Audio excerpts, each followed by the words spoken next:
PJ Kusing. I'm so happy that I'll be able to share some of the achievements that I received by joining IM Worldwide.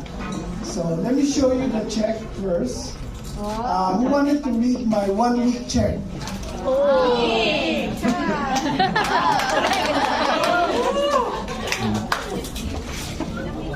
Sorry. Pay to the order of Pablo Jr. Kusing, dated May 3, 2024. Wow. 292,500.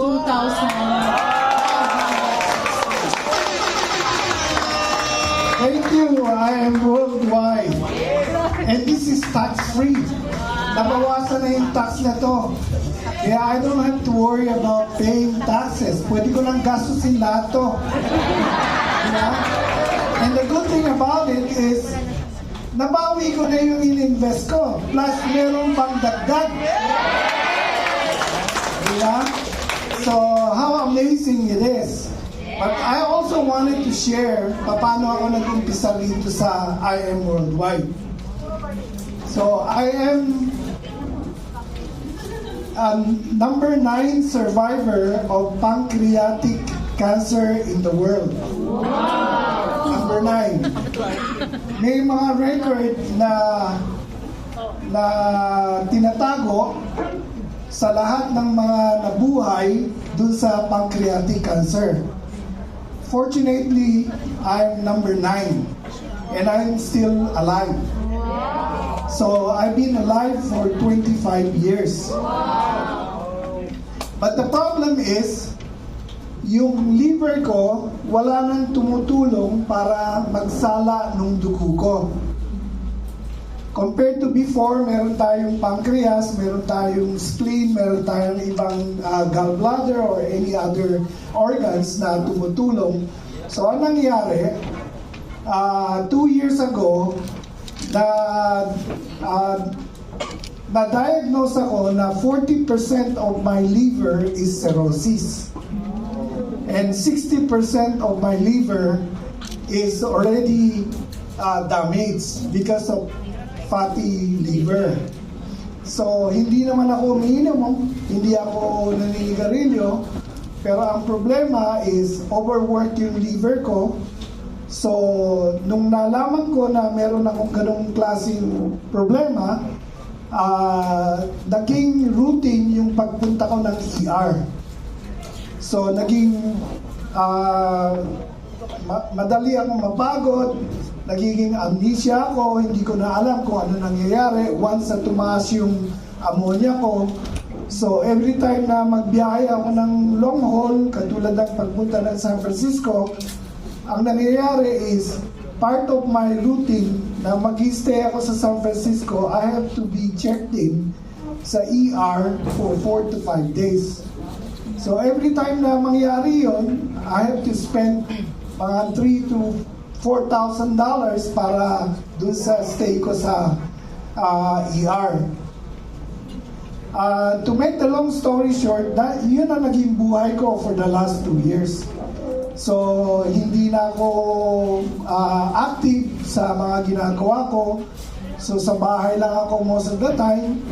And up to a point wherein makalimutin na ako, wala na akong gana, hanggang sa naging mas serious yung karamdaman ko. So, ang doktor sa Amerika, tsaka yung GI doctor ko dito sa Manila, binigyan na ako ng tanging doon sa buhay ko. So they said that because your liver is seriously damaged and you only have 6 months to 12 months to live. So para lang ako mabuhay, umiinom ako ng mga 15 pills, supplement pills tsaka mga gamot para pampababa ng ammonia sa katawan ko. Pero hindi naman ako gumagaling. Every time na mapagod ako, dediretso ako sa ER para magpagamot. There's one time na pumasok ako ng De Los Santos for one night, it cost me 300,000 pesos. So, ganun kagrabe. And, so, nakikita ko yung mga ads sa Facebook ni Mentor Rachel Diaros. And one time na nagkaroon ako ng chance na makipaglaro ng golf kay Mon Deirit, which is the husband of Maritoni Fernandez. So, nabanggit niya, sabi niya, bakit napaka-lutay-tay mo? Hindi ka naman dating ganyan. So, sabi niya, you should try barley. Doon ko muna nararinig tungkol dun sa barley sa kanya.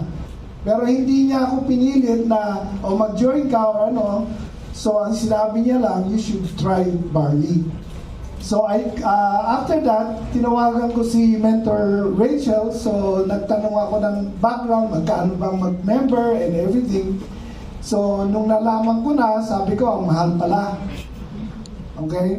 So, pero isa lang ang nasa isipan ko, if that is going to work, it's going to work yung kailangan ko sa katawan ko para mabuhay. Okay, so nag-try ako ng isang box. I took it for 10 days. After 10 days, nag-iba yung outlook ko sa katawan ko, nag-clear yung mind ko, naging energized ako, nakakapag-exercise na ako, tapos ang problema naman is naubusan na ako, 10 lang yan eh. Di ba? So, tinawagan ko kagad ulit si Mentor Rachel. Without asking about anything, sabi ko, I wanted to join. Para ma-avail ko yung 50% discount doon sa bibiling ko. Kasi, kung talagang mag-work, I need to take it for life. Kung gusto kong mabuhay, I had no choice but to take the barley. Yes! Diba? So, yan ang ginawa ko. So, hindi ako nagpa-presentation, basta pagdating sa office, saan pa ako pipirma, gawa na tayo agad ng mga products. So, yun lang ang ginawa ko. So, and I started taking that, so from 1 a day, naging 2 a day, hanggang sa talagang lumakas na ako. Pati na yung boses ko nag-iba, yung mindset ko nag-iba, nakakapag-drive pa ako ngayon. Kasi hindi lang na ako mag-drive kasi pwede ako biglang mag-pass out, mabangga, or hindi ko na alam kung nasan ako. There's one time na yung Walter Mart across from dun sa tinitirahan kong condo, pag uwi ko, tinanong ko sa guard, saan ba ako nakatira? Okay, so totoo yun, talaga nangyari yun. So every time na mapunta ako ng ER, tatanungin nung doktor para malaman kung gumana na yung gamot is, anong pangalan mo? Pag hanggang hindi ko mabigay yung tunay kong pangalan, binibigyan ako ng double doses ng mga medicine na kailangan para bumaba yung ammonia ko. Okay, so yan ang naging routine ko. So kung bibilangin natin for 2 years, magkano yung ginastos ko, pwede ko sabihin sa iyo na this is worth more than what yung mga ginastos ko. Yes. Kasi hindi na ako gagastos doon eh. Okay, from now on, barley na lang ang inumin ko, mas mura pa. Diba? Bukod doon, ito ang good news. Paano ko ba nakuha itong check na ito? Yes! So, lahat yung for the last 2 years, lahat yung mga kaibigan ko, they're so worried about me. My family are so worried about me. So, yung doktor, ang nagsabi sa pamilya ko na 6 to 12 months na lang ako mambubuhay, so they're so worried. Okay? So, kaya, yung mga kaibigan ko naman, kasi every morning nagpapadala ako ng Bible verses sa lahat ng mga friends ko. Pagka tuloy-tuloy na mga 2, 3, 4, 5 days, hindi ako nagpadala, worried na sila, nasa emergency na yan, kaya hindi nakapagpadala. Okay? Which is true. So, yung routine, palagi, what's your name? Anong birthday mo? Nasan tayo? Sino ako? So, kung hindi ko masagot yan, double dose ng double dose. every day, nagdodraw ng blood para makita kung gaano kataas yung ammonia ko. Okay? So, lahat ng mga friends ko na very close friends, sabi nila, if it's going to work for you, it's going to work for me too. Wow! Okay, so, pag umuwi ako ng San Francisco ng March, pagbalik ko, meron akong 4 na Jade. Nag-sign ng packet ng 4 na Jade, isang silver. So, yun ang nag-umpisa. Tapos yung mga friends ko rito, nag-sign up ng silver. So, last April, yung pag-uwi ko ng April 17, so naka-4 na Jade ako. So, Jade for you, nahit ko kagad. Tsaka yung 5, give me 5, nahit ko kagad yun. Okay. So, and the other day, one of my friends also said that kagagaling niya na Australia, sabi niya, what's going on with you? Ano ba yung pinapublish mo ngayon sa Facebook? Sabi ko, well, I'm an ambassador of hope. God gave me this chance to live longer. So kaya gusto ko malaman ninyo lahat na gumaling ako because of barley. Yes! Wala akong sinabi tungkol sa business. I just have to testify na gumaling ako because of barley. Yes! Okay? So soon, pwede na naman ako makipaglaro kay Mon ng golf. So, kaya yun ang mga amazing things na nangyari sa akin, which I'm really happy about to share it with everyone. So, I probably don't know how to help you with the business side kasi tinutulungan pa ako ni Mentor Rachel, Mentor MC, Mentor Pat, Mentor Grace.